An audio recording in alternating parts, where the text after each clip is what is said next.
Hello, welcome to the channel. My name is CavemanAston, and as most of you know that continue watching my videos, I've been trying to make some pens recently. So I've made the most recent one, and the internal pen itself, the refill, seems to be getting stuck on the inside. So this is a quick video on a tool that I'm going to try and make. It's effectively going to be a drum sander, but I'm going to use a length of metal, turn it down to fit the inside diameter. I'm going to put a slot through the middle of it, put some sandpaper through, and I'm going to use that to run down the pen and try and grind out the inside as best I can. So follow along, and I'll see you at the other side.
Okay, here we go, one finished makeshift drum sander, I suppose, for long tubes. So hopefully, as you can tell from the video, there is a slot down here, so I've got a couple of little offcuts of sandpaper. You just slot it down the gap, he says confidently. There we go, like so, and then you just spin it round, and then you just rip it off to the right sort of size. So you can do a couple of layers if it is particularly thin stuff. I've done it, and I don't know how well the video is going to show it, but I've got some really thick 40 grit sandpaper, and it's about 1 mil thick per sheet, so it would have added an extra 2 mil to the outside diameter of this with 2 layers. So I've done it with half, so just covered half of this rod, run it down the pen that I've been trying to grind out, and so far it seems to have done a good job.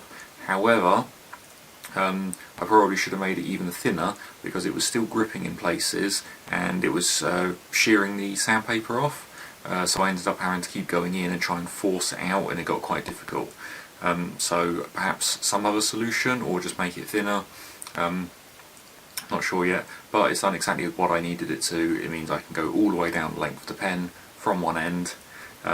And one of the other bits of video, I'm sure people will have noticed, as I put this in the bandsaw, thinking I'll get a nice accurate slot straight down the centre of this, As soon as the bandsaw touched it, it pulled it out of, or not pulled it out of the vise, but it really sort of latched on, and it has bent it. I've spent a while with the vise just trying to clamp it down on this, straighten it as best I could, and then I have used a knurling tool just to try and push against while it was in the lathe, just to try and get the highest points roughly sort of back in line. It seemed to work out okay. The end is a little bit off centre, but in some respects that might be helpful because it'll allow it to hit side to side with the sandpaper. But overall it's done what I needed it to. I'm moderately pleased. Wouldn't say I'm overly pleased, but it will do. I might make another one, I might not. But if you've got any questions, please feel free to drop a comment, ask a question, and I shall do my best to get back to you as soon as I can. Thank you very much for everybody that has watched, especially if you've got this far, and if you have, please do consider subscribing. It makes a world of difference to me. Thank you very much for watching. I'll see you in the next video.